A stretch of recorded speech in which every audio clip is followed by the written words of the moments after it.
Welcome back to the Connect podcast with Ben and Jared. Woo! We can't just say with Ben and Jared this week, though. Because we have a feature today. We have an amazing guest. I'm so excited. Featuring. Now, this is where it gets unfair, because those who are watching on YouTube already know who the special guest is. But those on podcast don't know. And so we're really going to build the suspense. What's random information we can drop about our special guest? It is a female. It is a female. It is shorter than both of us. Oh my gosh. It is a qualified teacher. Can sing very well. Can sing very well.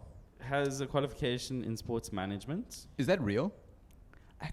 She started a sports management qualification. Ever had a dreams that you Is that so? She is dating someone. She's dating a drummer. She's dating a drummer who, I might say, looks Is a really stud. good while drumming. Apparently he used to model. You could definitely model. I rate so as well. Yeah, for sure. But anyways, back to our guest. Back to our guest. Welcome, Nombasa. Wow. Belinda! Hello, guys. Ketse. It's really good to be here with you. I don't know if I believe you. Is it really good? I mean, you call me by my second name, and only my mother does. But hey, Do you I'll feel have like to you're in do- trouble when someone I calls you feel by your like second I'm name? in trouble when my second name is called. Yes. So we feel like our podcast guests probably know who you are, but we just want them to find out a little bit more about you. What is your hidden talent? Oh my gosh, I've got quite a few hidden talents. I know one of them is in grade 3. One of my teachers called me Magic Eyebrows because I can move each eyebrow individually. Magic I eyebrows. feel like I have to see this. Did your teacher actually call you magic eyebrows? She did call me Magic Eyebrows. That's only because she called me once, and when I responded, I had like one eyebrow up in the air. And she was like, "How did you do that?" And then she was like, "She's trying to move it." But, I was like, because I'm cool like that. That's hectic. And then I've also heard it's rumored that you can speak like Goofy. It's not really speak like Goofy, but I can laugh like Goofy. But that is really embarrassing, guys. Do you know what? I feel like this is the right moment in your life to be embarrassed, though. Like, I feel like if you won't be embarrassed on the Connect podcast, where would you be embarrassed? Don't a lot of people watch and see and hear? This is probably the most popular youth podcast in Port Elizabeth right now, but that's not really important. And I'm putting myself out there like that. You can do this. We This believe in is you. A lot of pressure, guys. You owe me after this. 100%. Ben owes you 1,000%. You owe me 2,000%. But here it goes. Sorry, it's very funny. That was golden. What's your hidden talent, Ben? I can talk about any subject for 1 minute without saying the word I feel like Really? everyone knows that already about I you. feel like he can just Oh, okay. waffle about anything. Okay, One maybe that's my hidden talent. I can flex on demand. I've got to have a better hidden talent than this. The only hidden talent I know is your egg. Dude, that's not a hidden talent. Anyone can boil an egg in a kettle. Guys, just would like to dispel any rumors right now. I now have an egg boiler, and I do this in a mature fashion. What's Which your you hidden paid talent, a Jared? lot of My money. hidden talent, I mean, a bunch of people know it, but my hidden talent is I can beatbox. Okay, drop it. I can drop it like it's hot. So good. Okay, that's a simple one. And then you get your like Skrillex vibe. That's quite impressive. That is, oh my gosh, where have you been hiding all our lives? Do you know, See? I found this out, and so we made him a mask, and I got him to like do it for like a massive youth conference at Harvest the one time. And no one got hyped. No, dude, it's like you hyped them up so much before you started beatboxing that like everyone was going crazy when you started beatboxing. They couldn't hear you. My Oh. beatbox name is Pandora and the Box. That's lame. Like Pandora's box, because you don't know who it is That's lame. or what it is. That's So here's the lame. question we want to know from you guys. What is your hidden talent? You can drop us in the comments or discuss with your group. 3, 2, 1, and go.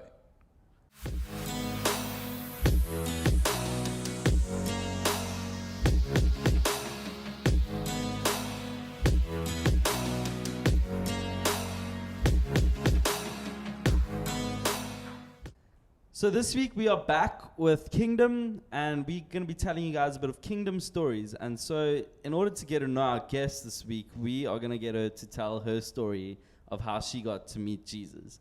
And so, Bells, we'd love to just be able to know you a little bit better. And so, will you just tell us a little bit about how you got to know Jesus? So I think, like most testimonies, raised in a Christian home, and I think with black families, it's almost quite, harder and firm. So I went to church every Sunday and what have you. And I was generally, I think I was the star pupil at Sunday school, like always. My money would be on that for sure. And went through little years and then into teen years, and then eventually got into youth, and I was asked to take over the youth band. So I did things, like, that's why I say I was the star pupil. But everyone, not everyone actually, like behind closed doors, I was doing otherwise. And because I was a bit of a rebel when I was younger. So I had rules at home, but I defied those rules, but I defied them in other spaces. So I wasn't a good Christian, I wasn't a good child of God, rather. And so I used to go to the SU camps because my church and other churches ran the summer camps together. And I was on the worship team then as well. And still, I was catching on a lot of nonsense. And at this point, obviously, into varsity. And you can get away a lot when you are in a varsity. And that year, it just got to the point where things were just really, I was doing a lot I shouldn't be doing. Sure. And, it really started getting to me that I can't be doing this as a child of God. And so that camp, back then it was Summer Life. I remember speaking to one of the ladies there, the mentors, and I also encountered the Lord in such a great way during worship that night. And I remember going back home after that camp and just really wrestling with this thing. Should I actually go back to varsity, because it's where it's causing a lot of chaos in my life. Yeah. Not in an academic sense, just in a social sense. And so, beginning of 2012, I went up to my mom. Everyone who knows my mom, she's such a God-fearing woman. And Josephine Ketse. when I went to her, I actually said, "Mom, I don't think I'm going back to varsity this year." And my mom just looked at me and said, "I know God's already told me." Wow. I was like, You're when wow. God's ahead of you telling your parents, it scares you, bro. Yeah, so you must be careful of the things you do. My mom somehow finds out. But so then I started my journey and I volunteered at SU, and I came alive then, because then I started to get to know myself and the Lord and where my heart truly lies, and that's with young people. Your golden story. I love just how your involvement in different church programs, youth programs, is actually what led you on the journey. Yeah. But it wasn't your involvement that saved you, because that couldn't save you, but it was your involvement that led you to a place where you could encounter Jesus at the right place. And that's so interesting, because this week we're talking about how serving is like the language of the kingdom. Yeah. And it's so interesting because there's the story in Matthew where James and John, their mother comes to Jesus and says, "Can my son sit at your right and left hand when like everyone's in heaven?" And then Jesus explains that, in fact, that's not how the kingdom works. And he says that he came to serve. And then he finishes with this in Matthew 28. "For even the Son of Man did not come expecting to be served, but to serve and give his life in exchange for the salvation of many." Come on. So when we talk about kingdom, an important fundamental idea is that we're not above, but we come low and we come serve. And Jesus, in fact, says the greatest is not the king, the greatest is the one who serves and becomes like a servant. And so we want to talk about serving. Yeah. I think if we're going to talk about serving, we want to ask you the question, Bells, first. Mm-hmm. What was it about Jesus that made you want to be in a relationship with him and serve him? Like, what about his characteristic? I just, being raised in a Christian home, for me at first, it seemed hard to be a child of God, and it seemed like such a harsh thing, because there were certain rules set before me. But when I actually looked at my life from the point of view that I was messing around a lot, and I was placed in a space where I'm leading people in worship, I can't be, it's almost like I was had double standard, and just the humility and getting to know the humility of Christ before I actually became saved, I don't, in Philippians 2, it speaks about his humility. And I think, just really unpacking what it means to be humble like that really challenged me. Sure. But in the same breath, it just pulled me to want to know, this God so full of kindness and grace, such a humble and loving Father. Mm. Yeah. Sure. So good. So, what does it mean to serve Him? Like, if you could sum it up in 30 seconds. Summing it up in 30 seconds.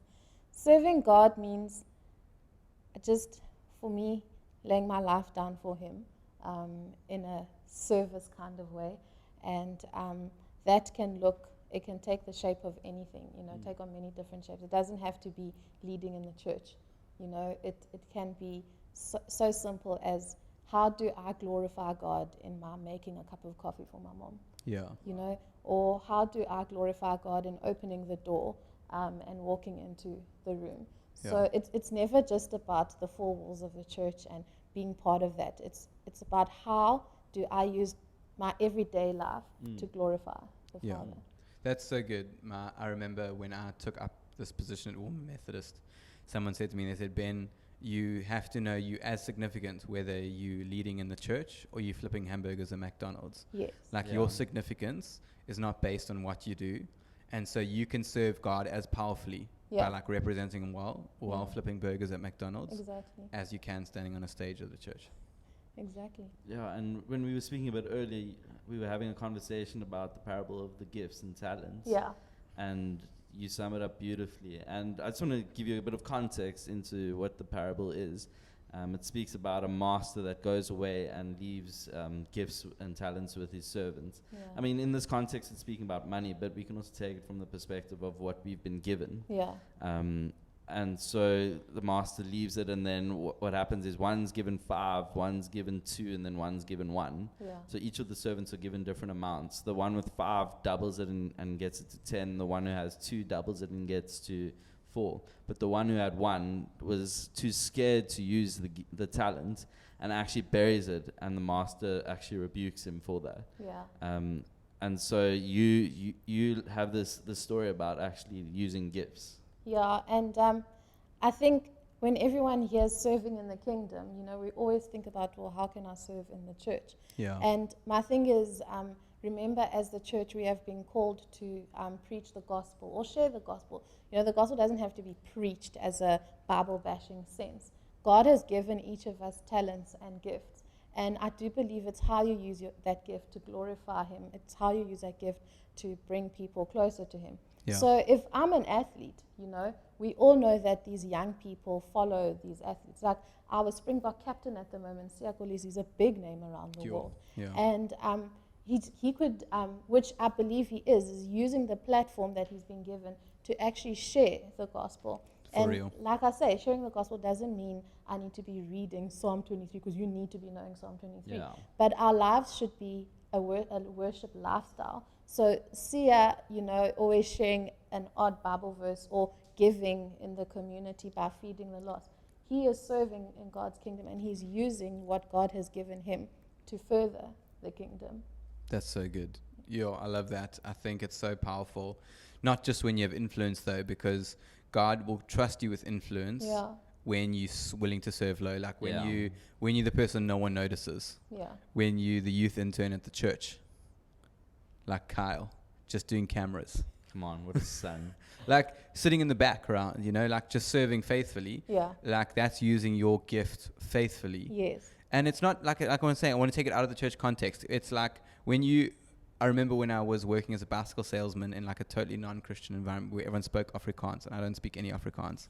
I was just like, how did you survive? I'm going to be a faithful employee. I'm always going to arrive before work starts. I'm going to leave after work ends, and I'm going to do my job really, really well. Exactly. And I didn't talk about Jesus once, but when I finished, the manager said, like, there was something different about you. Yeah. It was such a great opportunity then to, like, I served for the kingdom, even though I was working for man. Yeah, Exactly. we can sum it up and say that serving is a heart posture of the kingdom. So good. So here's the question to you. What gifts have you got that you can use to serve the kingdom?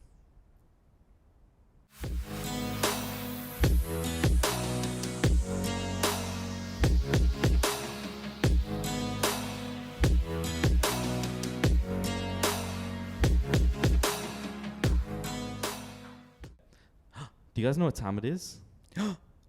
It's the Big Question segment.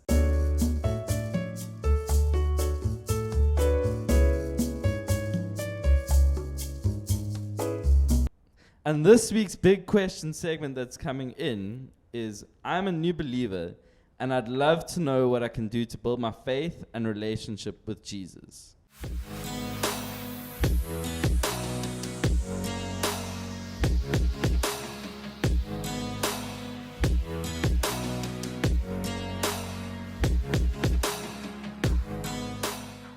So good.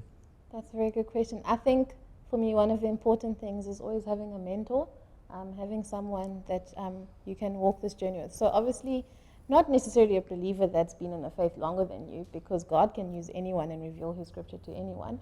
But I do believe that just having a grown-up that can help you along the way and, you know, connect over scripture with and teach you things. And secondly, obviously being plugged into a church, because it's so important as children of God that you know, the Bible speaks a lot about fellowship. So you can't be fellowshipping alone in your bedroom, you know. You've got to be fellowshipping together in your community at church. So, yeah, find a grown-up that you can walk this journey with, obviously a Christian grown-up, and, you know, get plugged into a church. Yeah. Gosh, I think my answer is exactly the same. I was going to say you want to get around people that have faith and relationship with Jesus. Like if they're your own age, like whatever, just get around people like that so you can learn and grow from them. Yeah. Definitely love the mentorship. And the second thing is, if you took two people and one person's loved Jesus for 20 years and every Sunday they go to church and they encounter Jesus and they go live a normal week, and next Sunday they go to church and encounter Jesus, and you get a brand new Christian who like literally just got saved this year, but every day they're encountering Jesus.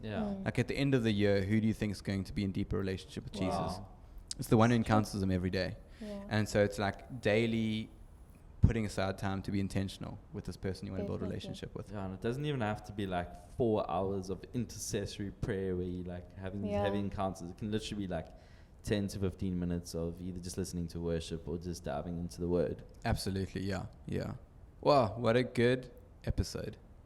Belinda Ketse. Belinda Nombaza Ketse. You are such a gift. You are a gift. Thanks, guys. Doesn't your name mean gift? Yeah, gift or an award. I am my mommy and dad's gift.